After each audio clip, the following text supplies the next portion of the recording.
Lorem Raylin brushed a minuscule speck from the lapel of her suit, reached down to pick up the weapon from the seat beside her, and got out of her car. It was time. As she stepped out, she briefly considered the colour, while tucking her weapon into her handbag. The sedan was still set to a grey that reminded her of graphite, and after a moment she modified the colour on her omnipad, changing it from a matte to a gloss before turning away. The car would do the rest. She liked shades of grey. Apropos. She lived in the shadows. There was time. She was where she needed to be. Drawing a breath that was wholly unnecessary, she closed her eyes, opened her mind, and surfed the waves. There was no other metaphor that worked. Inadequate, yet not wholly inaccurate. Drawn across the warp and weft of data, the fabric of the datanet was marked and counted by algorithms so specialized and arcane that no one fully understood them. They dove and swam the depths of information, chasing nuance. When she opened her mind, the information was there. It spoke to her. It was never in words. Data was pictures. Vivid. A three-dimensional vista one did not see so much as swim in. The medium was fluid. Data as pointillism. But drill down, and you saw the myriad interconnected droplets. Drill farther, and you saw lives like atoms, made up of omnipad calls and credit charges. A world of individuals marked by autocab travel, omnipad conversations, and fleeting appearances on security cameras. Events as eddies. Popular movements as currents.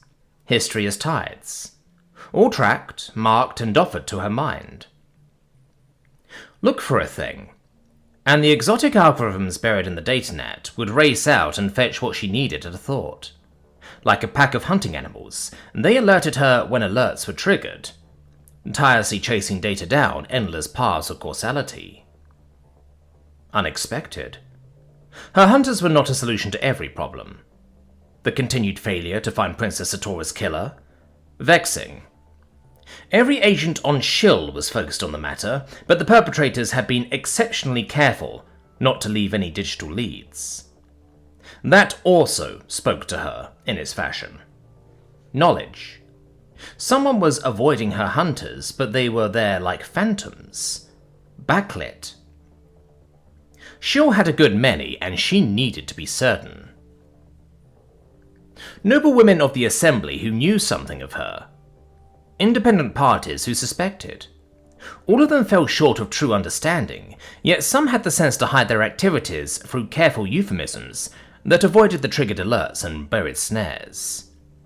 Did their business through third parties, hirelings, cutouts and button women. But no one was careful forever, and everything was tracked somewhere. A parking lot was an empty thing. Above her, in the stadium proper, tens of thousands of women, men and children were present, teeming in their digital presence like shoals of fish in an ocean of data. Below the vast stadium, garages thronged with silent vehicles, charted by their onboard computers yet empty of owners. In nearby chambers sat vehicles belonging to the nobility. Here she stood, in one of the few restricted garages. Lorem Raylin felt the familiar weight of her handbag. Sensible.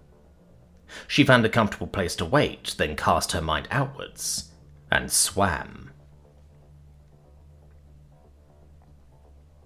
The terrible thing about fighting off the giggles was once you started, it was very hard to stop. Her adopted father had explained a human metaphor about a glass being half empty or half full, and the really important factor was half full of what? He had another one about his glass being full when he was exasperated. The two were consistent, and certainly made sense once you understood their context. As she strode through the holography studio up to the dais, to the waiting podium, Deshin had to admit her cup was filled with the absurdity of it all. After a long day spent going over it with Kalira, she knew the speech and ceremony by heart. As was expected, she stepped to the dais, turned to Prince Laral, and nodded once. It was hard not to feel for the man's sorrows as he sat alone. Elsewhere, his wife would be anxiously waiting, but all the Imperium had felt the man's losses, as did she, and that tempered her mirth down. She was here for her friend. She had a duty. She turned and nodded to Princess Camaldry and had to clench against the convulsion of an inappropriate giggle. She had heard and seen more than enough of the woman to know she didn't like her. Was it her imagination, or did Camaldry's eyes narrow ever so slightly? It wasn't a look. Not in front of the entire Imperium, but there was something there. She wore the traditional veil of a princess not yet out in public.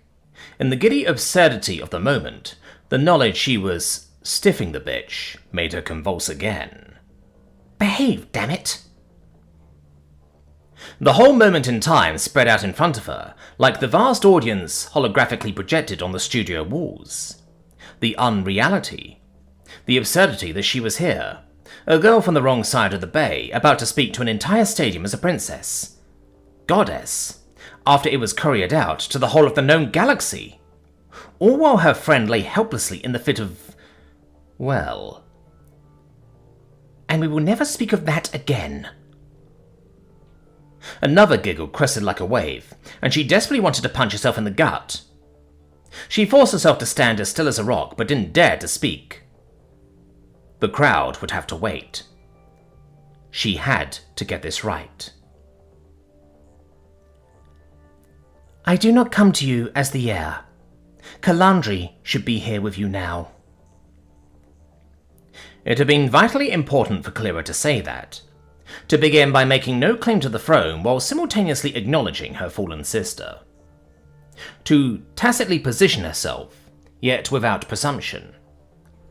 To a girl born as a dirt poor commoner, an only child even, the sheer insanity of the moment loomed, and she paused again. The convulsion was tiny, but couldn't be helped. She got herself under control and began again. I'm sorry, but I don't come before you as a princess. That's not my business. I don't want to rule or conquer anyone. Oh, goddess, what would my father say?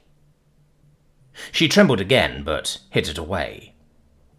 All these people, all these races, the humans.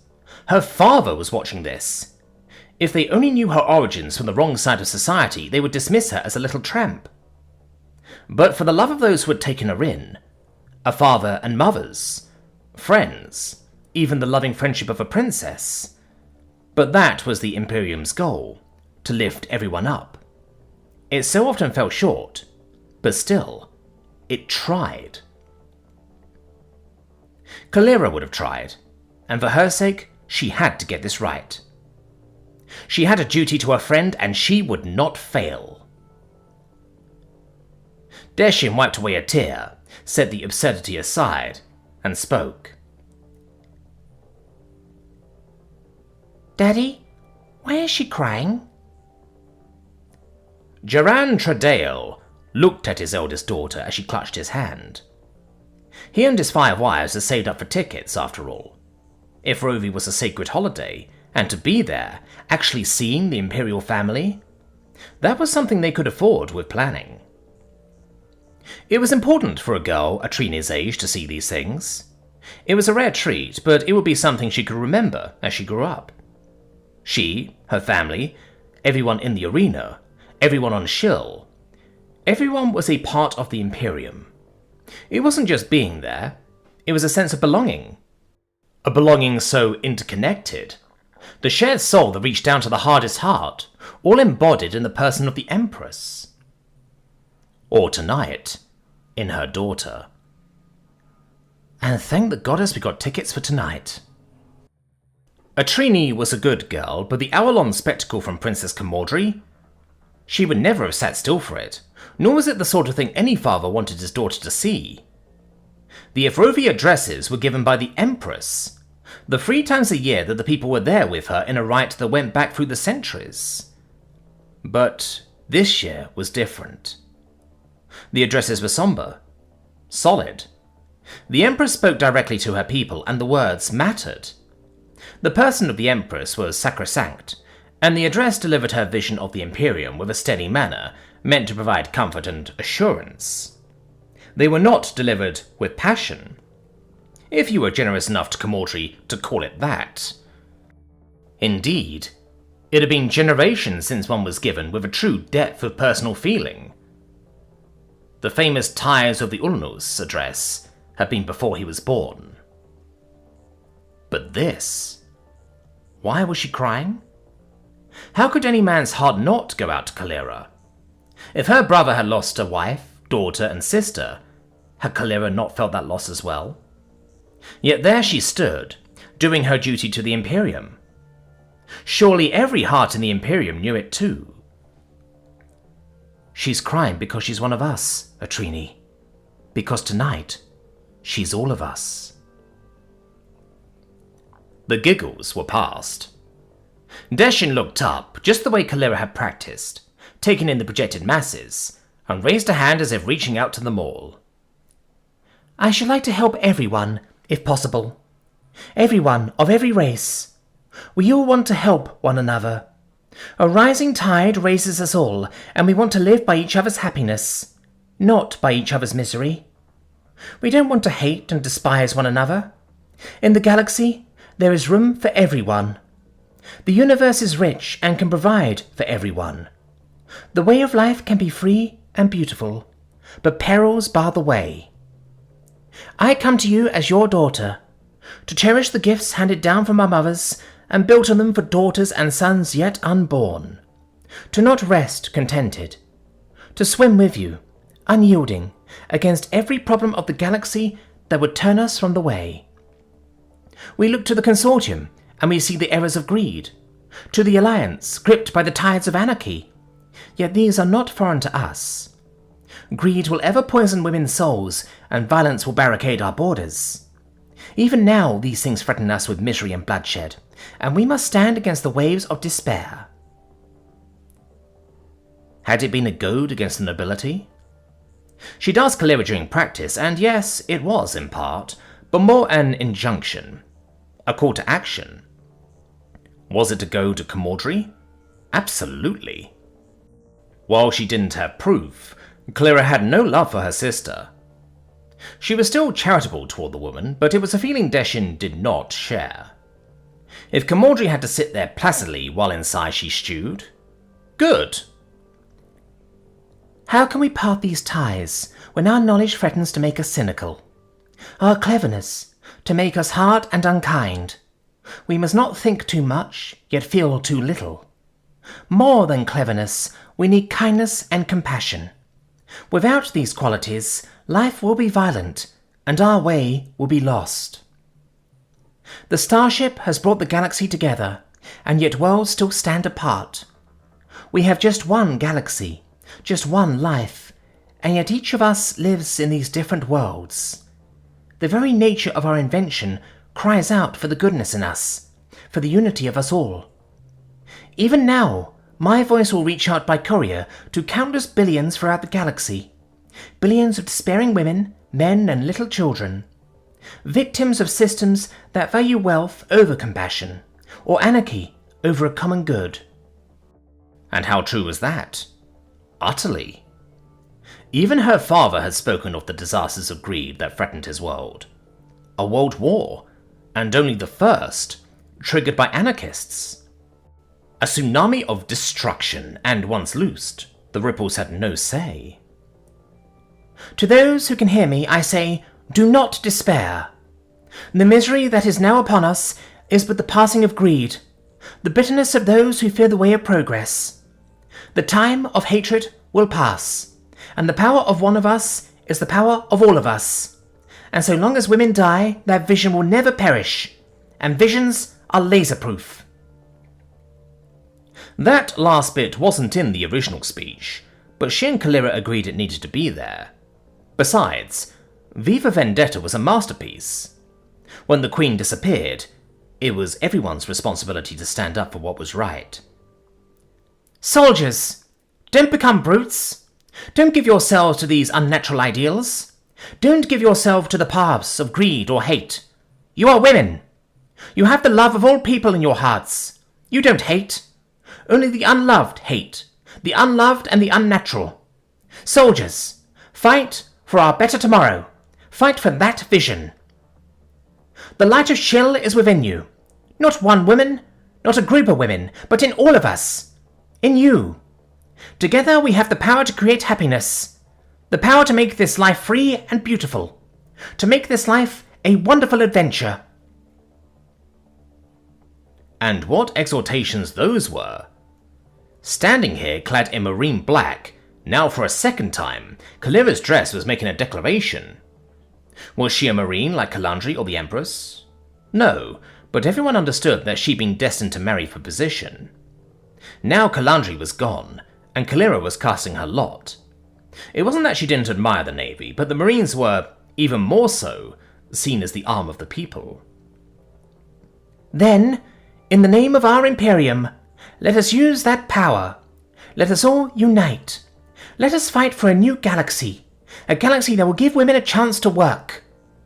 That will give youth a future, and old age a security. By the promise of these things, greed and anarchy will rise to power, but they lie. Greed will never provide plenty. Anarchy will not bring peace. They never will. These vices will only enslave the people. Now, let us fight to fulfill that promise. Let us fight to free the galaxy, to do away with division, to do away with greed, with hate and intolerance. Let us fight for a galaxy of reason, a universe where science and progress will lead to everyone's happiness. Citizens, in the name of our Imperium, let us all unite! Well, I'm going to grab a shower. Shalea waited until Tom left the room and shook her head. The speech was over, except for the benediction to the day. She pursed her lips as she glanced over at Mavere and Solani. He took that rather well, I thought, Mavere said after turning the sound down. The benediction was important, but they could watch it in silence. If Tom was getting a shower, well, the importance of the ceremonies were sometimes lost on him. So, he really gave her that? Solani breathed. Merciful Thoria, what was he thinking? There were changes, but I rather liked the sentiment. Miv, are you honestly just going to sit there and ignore the obvious? Goddess, she loved her co-wife beyond measure, but the serenity Mavere could sometimes project was maddening. Shalea pointed to her forehead. The bangs? And what a marvellous ovation she received too. Miv canted her head ever so slightly, while Solani looked back and forth between them. Miv seldom ended a conversation verbally. She was an old soul, a joyous one, but one marked by scrupulous tact. By declining to comment, the conversation was over. It was probably just as well. Solani looked like she'd been a moment or two behind in catching on, but clearly she had.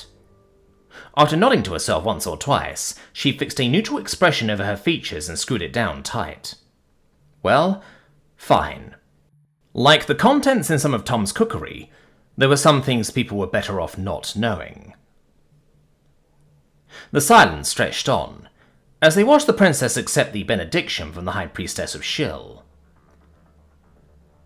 I was wondering something. Solani bit her lip.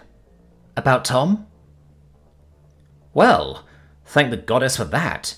If they weren't going to discuss it, at least they weren't going to just sit there like a pot of fools. She picked up her drink to take a sip, while Miv asked what Lani wanted to know. Probably wedding jitters. This time they could take a nice, normal honeymoon without a stampede. Alright.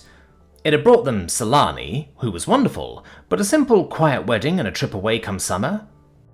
Something they could all enjoy. While I was watching, as part of my duties...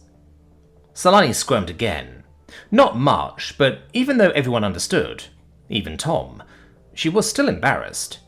He doesn't sing around me. He hums, but he doesn't sing. Goddess knows we had to translate everything. Do you think he's uncomfortable about our marriage? He's just so human.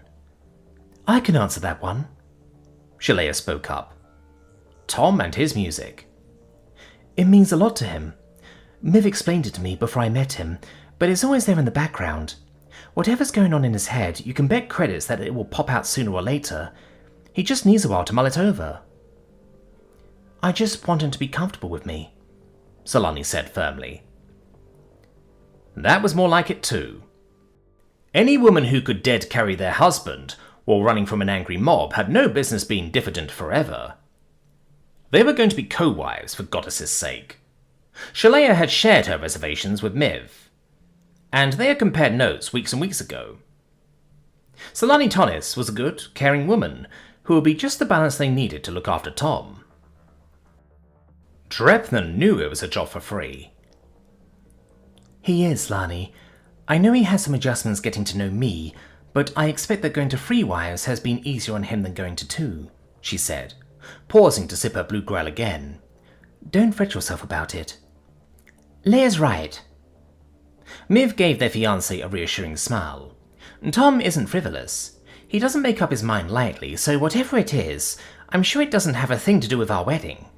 He'll talk to us when he's ready to talk, and he'll sing when he sings. Good.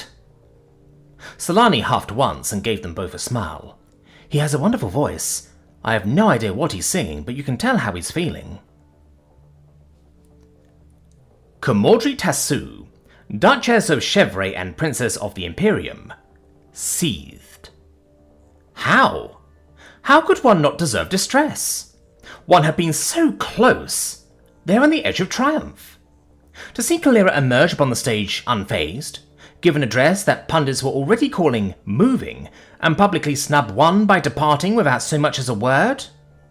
Had she not done so? Well, but she had, which even now she could see had not escaped the analysis of the commentators. Kalira had barely spared her a glance, a reproof, taunted and publicly spurned, and after one had extended the dignity of a private comeuppance to spare the family from scandal. Has she not been benevolent? Kalira would have slunk off to be wed, her ordained fate from birth. But no! Could one rise above such a slight? Well, but one could not. And Tavi? The woman had assured one of success. Had one no right to expectations? Could there be a crueler fate? Surely, but there could. Kalira had doubtless sneered under her veil, a symbol of not being out in public, yet no innocent she. How could one not seethe at her arrival? Late, yet so deliberate, setting the crowd upon edge in anticipation. And tears? A princess of the Shavanti Imperium did not cry. The address was to be sombre, but to show emotion to those so far beneath one? And so she had invisibly seethed. Through the address, through the thunderous applause that ought rightly to have belonged to one, all during the benediction it had congealed. Finally, during her departure, absenting herself to her retinue with nary a word of acknowledgement to one. How deeply could one hate? How high was up? If one had to hate, could it not be a perfect hate, pure and without flaw? Well, but in mastering oneself, did that not entail her mastery was sublime? Naturally so, and yet one was an imperial princess. One did not give voice to one's distress in so public a venue, no matter how justified one would surely be. Upon reaching for her suite, she clapped her hands and demanded her omnipad, a glass of 30-year-old house of Ermo, and privacy. Loathsome and incompetent, the lickspittle Tavi would await her with the rest of her staff until her meditations were complete. One could stand so much, and no more. After making the needful arrangements, she watched as the last of them fled from the room, seized the omnipad and dialed. Yeah, Bredoon Pest Control. Better safe than bug it. Poucher Delosa Special. Oh, hey, your princess-ship. How's it? You, pest rodent, she said acidly, making her disguise evident from the start. Secure for me that odious prover with the camera. The photo shall be taken at once, this very night. One could never show ire in public. That was for one's chambers. Yet, was she not in private? Had the difficulties strewn in her path, not like pats of dung from the deep minder's infernal herd of Turoks? Yes, one would begin a campaign of public relations that would restore one's glory. How could not one even embellish upon it? Well, but one could. And all of it would begin with the videography. That wretched Prole could do the work, yet her survival was unnecessary. An impediment, even. She and the ludicrous gardener could die alongside Tavi this very night. Tom Steinberg sat on the sofa, feet up on the coffee table as he watched Princess Melondi give her speech. There was a time he would have just listened, got angry, and taken it out on his target to jaw, but those times were long past. Now he listened to what the princess had to say, and absent-mindedly scritched Avi on the back fin. She lay on her side in his lap, her feet nevertheless dangling off the arm of the couch. On his other side, Pathfinder glowered, as usual. If she was actually angry, Tom couldn't tell. He enjoyed Pezrin as much as the next guy, probably more than the next guy, but even he couldn't tell what went on behind their eyes sometimes. Maybe she just had a resting bitch face. That being said, with Pezrin, you knew what you got. Despite being puzzles, they were pretty straightforward. Long as you kept them fed and paid on time, you had a large, fuzzy, loaded gun. Want some gizzard chips, babe? Tom passed the bowl down till it was eye level with Avi. She idly reached for the bowl, or rather, the meaty thing Shilvanti ate like chips, but then she got a familiar look. Oh, deeps! Oh my god, I'm so sorry. Before the smell could overpower Sharkwife, Tom snatched the bowl away. Crisis averted? It's alright, Avi panted slightly. Tom's attention was elsewhere, though. Chaplain. Is that some human thing? Avi asked. No, that speech. It's Charlie Chaplin's speech from the Great Dictator. Tom got in his Omnipad and pulled up the original. The man made millions of people laugh without a sound. Then he opened his mouth and made them cry. Avi and Pat Veery watched the speech curiously, but then it froze. Phone call. Oh, come on, Avi groaned. I'll be back. Tom slid out from between the shark and the cat as he hit answer. Go for Tom. He walked out. Tommy, baby, Jabba said over the line. I've missed you. Missed you too, Jabba. What's up? Privately, Tom hoped she was calling about Gelf's goods. More specifically, the money for them. It's about the product you acquired from me? Yes, score. What about it? Despite the excitement growing inside him, Tom kept his tone neutral. Your payment's going to be a little slow. I mean, I make incremental payments to you disguised as winnings from sports betting, right? Jabba was eating something on the line.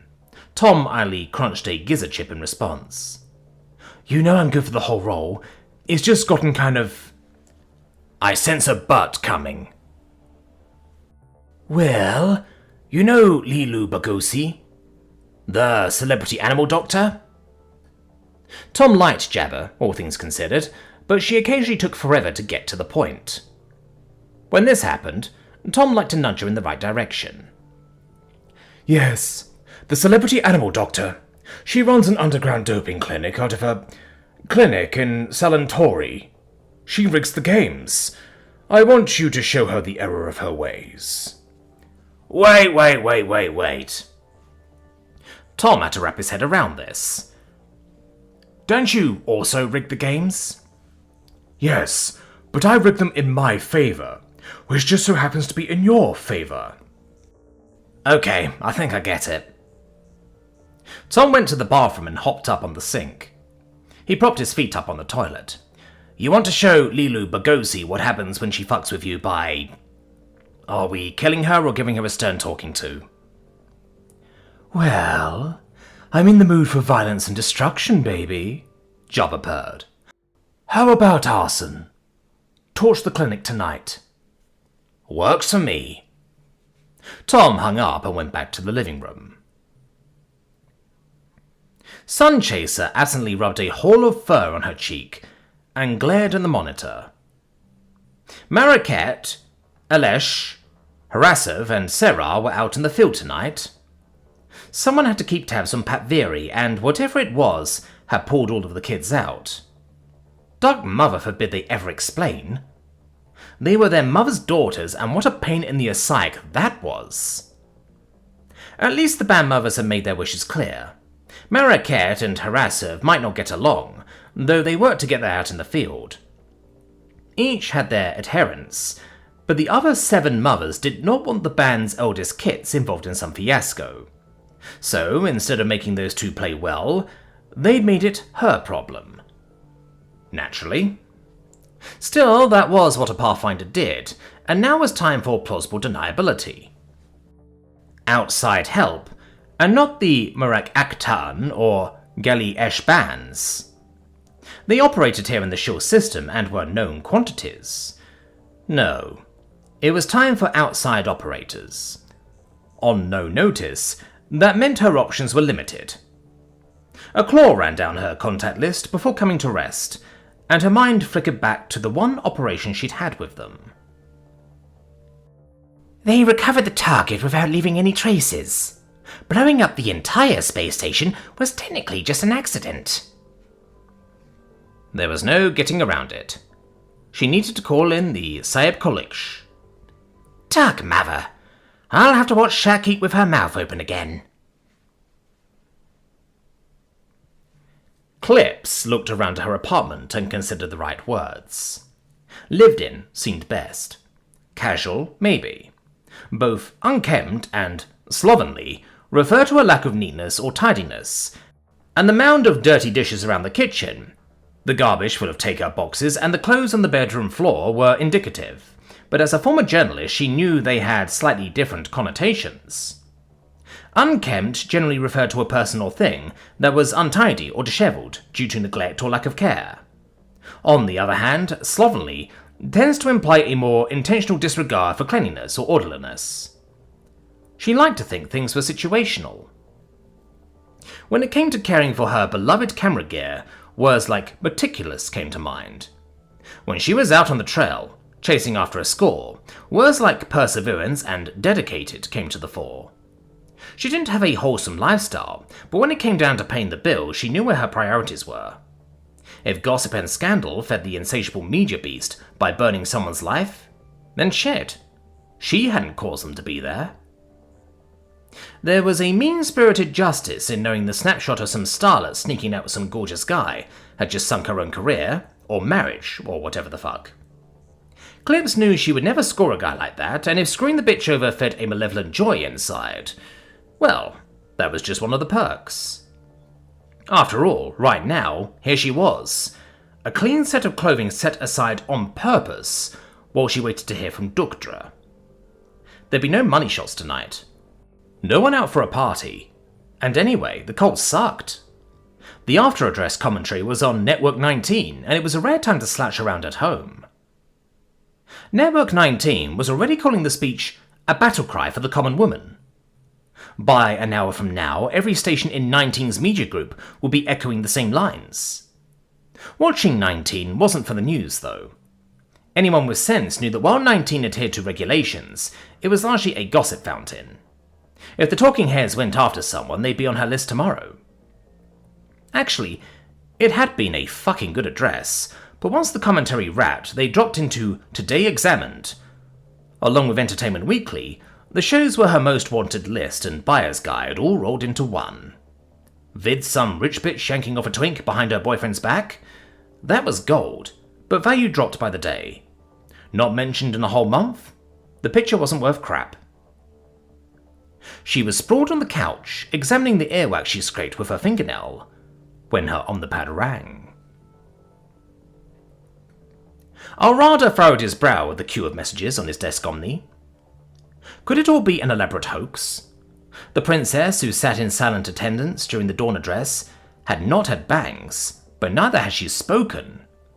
The girl he'd met here in the Typal had not had bangs, but neither had she been alone. Bangs.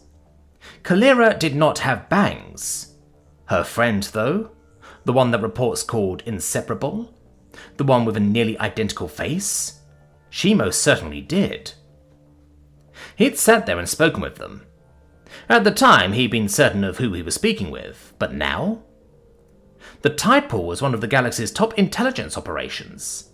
Their sponsors, the Assembly of Nobles, women who were even now lighting up his desk omni with messages, expected the best information that money could buy, and there was now a non-zero chance that his entire organization had just been fooled by a 12-year-old girl. No, not just one girl. Would Raylan do it? Yes, if she could. But had she? What of the palace? What of the adoption and the humans? All of it was just too elaborate. The notion beggared belief, but all the best masquerades did, including the Tide Pools. The irony of an elaborate palace conspiracy, engineered as protection and doubtless modified by a conspicuously absent Prince Adam? Well, events were in motion. It was implausible, but his client paid for certainty, not speculation. Hiram, instruct the entire catering staff to follow up on the surveillance and call Jalissa and Hannah in for a thorough debriefing. The Shovanti-sized bath would have done well as an oversized hot tub, but the Shovanti also had showers. My life as a metaphor. A hot shower was one of life's great pleasures, and Tom tucked the setting into human hot, which was essentially Shovanti medium. It was like he told Solani, life was good now. There'd been a time when he was watching the remainder of his day spiral down the drain till it was empty, but life had other plans. Okay, now I'm being blasted by a scalding fire hose, but it feels pretty damn good. There had been a life before. Before the sense of miasma that had nothing to do with the Shovanti or invasions. Before owning a home had become a pipe dream. A world before grimdark became art. And before that, art became daily life. We don't need another hero. That was it. But while Tom had a good voice, trying to sing Tina Turner was heresy. Just like a world of optimism transforming into something incomprehensible to the young. A whole world that once felt good. Study nuclear science, I love my classes, I got a crazy teacher that wears dark glasses. Things are going great and they're only getting better. Tom stepped onto the hot water, letting it wash over him. The warmth suffused him, but he stopped humming before giving the song voice. Too much like ego, but it also wasn't what his thoughts were trying to articulate. Maybe grimdark was a bit much to describe the world heading into 2019, but ever so subtly, that was what it had become. A world where young people could no longer expect to have it better than their parents, and people who preyed on those fears. But was it his understanding of the world, or had it all been a dark and private illusion? How did you explain optimism to someone too young to have lived it? It hadn't been the 50s. An era of self-congratulation for some and lingering misery for others. The 60s would have been a time to experience, but no. The 70s? Clothing only Shovanti could love, but fantastic music had an unbridled zest for life. The 80s had it too, but that was when it had all started to grow unfocused, like the ominous warning. By the 90s, when songs about beloved ideals and cherished convictions were shackled, stripped, and beaten into selling colas and tennis shoes. Me and Elvis used to have a good time, we're cashing all our Coke bottles to buy a quart of wine. That was the song. That was the feeling. Tom rinsed himself down and he gave voice to the one-hit wonder, starting to sing to the music buried in his thoughts. After all, there was the other great thing about a shower. It wasn't just an echo chamber for your thoughts. You also had the privacy to let loose. Me and Elvis like to really rock and roll. We'd like to crack up our guitars and then we'd really lose control. Yeah. He started to sing as the words materialized from the depths of memory. That sense of good times remembered. A celebration of looking backward as the world turned away. But it was still vivid. Me and Elvis, we really tried to disappear. We took his jet down to Las Vegas and we stayed a couple of years. Not that optimism was the problem here. The Imperium wasn't perfect, but the Shvanti didn't just have a casual optimism for the future. They believed with an unshakable conviction. And why not? The galaxy had endless resources. The problem was that while the Imperium believed in all for one, there would always be some greedy shit who said, and all for me. How could he explain to Solani? How would he explain it to the girls? Optimism needed to be for everyone, and thanks to Chaplin, Kalira had just said so. Me and Elvis, we never meant to sing the blues, but avalanches never go in the direction that you choose. He stood under the steaming water, letting it sluice over him, as he remembered feeling unclean. The 2000s were when society started to spiral down. People being triggered, blaming others instead of realizing they'd been raised without self-control. Cocoons instead of thicker skins. Music as sound bites. Corporate personhood. Hating diversity instead of seeing it as a strength. Hard problems turned into soft language. Tribes. Me and Elvis finally made our sacrifice, and now his picture's on my mantle, sitting next to Jesus Christ. Tom stepped out of the shower and turned off the water, before wrapping a towel around his waist. Kalira had just taken Chaplin's words and fottled the establishment with them. An admonishment for Dayark, for the here and now, and how the stadium had responded. No, not everyone would appreciate that, but still, these last months hadn't all been a naive pipe dream. It made a difference, Tom whispered, as he looked in the steamy mirror. And there was only one thing to do with that. Air guitar solo. Me and Elvis, Elvis and me and Elvis and. Hi. Poised in midriff in front of the vanity, it was the flicker of movement in the mirror that got his attention. Tom turned to the three women, peering in the doorway. Not gonna think about it? No, I am not. I'm not. After strangling the giggles for a fit of raw conviction, she'd given the speech, mimicking Melondi with everything she had. Coped with her fear by telling herself she was talking to a projection on a wall, not a stadium, and definitely not the whole Imperium. Coped with the distance by telling herself she was talking to her friends, to the Tharios, to her adopted family at home, even to Riala and Melody at her mother's house. People she knew well and knew little, but all of them were people she could talk to. Afterwards, as the crowd roared, she'd done what was expected, trying to ignore it all as she turned to the High Priestess of Shill, and nearly threw up on the woman during the benediction. It was all over now.